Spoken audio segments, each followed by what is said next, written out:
Ranger fans. I'm Brian Montgomery, joined today by head coach Brandon Hickman. The Rangers set for another district battle against Lake Highlands this upcoming Friday. The Rangers closing out a two-game homestand, 2-0, still unbeaten in district. Another big win for the Blue and Gold, this time over J.J. Pierce. Although, appreciate to say, the Rangers had a fight for this one, 74-52, a shootout in every sense of the word.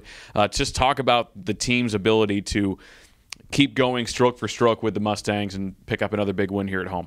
You have to give Pierce credit. You know, their offense came out firing on all cylinders. They haven't thrown the ball a whole lot this year, and they had a different game plan than what we've seen on film. They threw the ball close to 50 times, and we dealt with some adversity and kept scoring, and they'd score, we'd score, kind of went back and forth. And then at halftime, our defensive coaches made great adjustments, and were able to actually make adjustments because the first half we were scoring so quickly. If you look at the score drives with 50 seconds, a minute 10, so it was hard to make adjustments. But no, it was good for us to see it and battle through it. The kids didn't panic, coaches didn't panic, settled in there in the third quarter and took over the game. And now looking at part of that offense that has really done so well over the last few weeks. An X factor that came in after an early season injury is Fletcher Rosenbleeth, and we saw him get a couple of big plays against Coppell, could not quite find the end zone. He struck in a big way against J.J. Pierce, 2 touchdowns, including a 40-yard plus touchdown reception, which he had to get away from about 3 tacklers just to get into the end zone.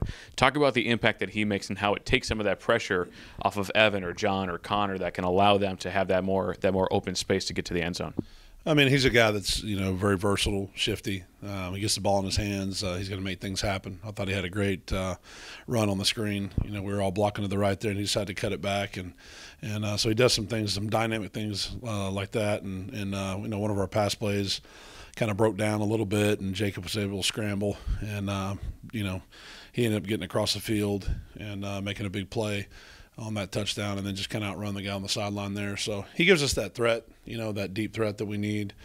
Connor also is a deep threat, but Fletcher kind of gives us that guy that we can use in different positions, move him around a little bit, throw some screens to him, and see if we can beat the top off of a defense with him.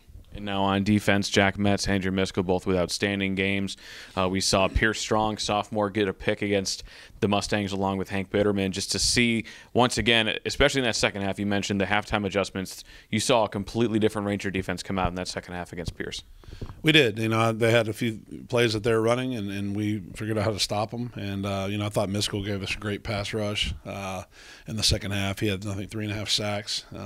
He's playing with a high motor, playing really well this year. He's been a huge surprise and kind of dominating up front. And then with Metz against the run, he did a really good job stopping the run game. I think we held their tailback to -1 yards rushing, and so he's doing a great job there. And then it was nice to see Pierce and Bitterman get an interception. That was Pierce's first interception. He's been injured during the season and now back healthy, and we're looking forward to him to having many more solid games. And now you hit the road for a 2-game road stand, starting off against Lake Highlands, a team, again, that the Rangers haven't played in several years before this new district was formed. And this is going to be Lake Highlands' homecoming game. They have a lot of energy going into this contest. For the Rangers, obviously, there's a target on your back. You're the only unbeaten team in district. So what do you have to do to make sure that this electric home crowd does not affect the team and you guys can walk out with another win? Yeah, we're always going to have a target on our back, and, that's something that our guys know, but we don't worry about that. We stay focused on what we need to do as a team, win the play. That's something we've talked about all year, and that's in practice and in the game. Do your job and win the play. And, we're going to come out with good energy Friday. It is their homecoming, and there's been some good rivalries between Lake Highlands and Jesuit over the years. I was able to coach in some of those games, and overtimes and double overtime and quadruple overtimes, and they got a good football team. Don't let the record fool you. They've got some players out there that are good football players, and we're going to go out and play a solid game and come out there with a lot of energy and kind of see what happens. All right. Thank you so much, Coach, and thank you again for joining us. Again, the Rangers taking on Lake Highlands, Wildcat Ram Stadium, 7:30 p.m. this Friday. Tom Walsh and Jack Fitzsimmons will be on the call on KHYI 95.3, The Range. And as always, be sure to keep it locked into JesuitRangers.org for all of your up-to-date Rangers info.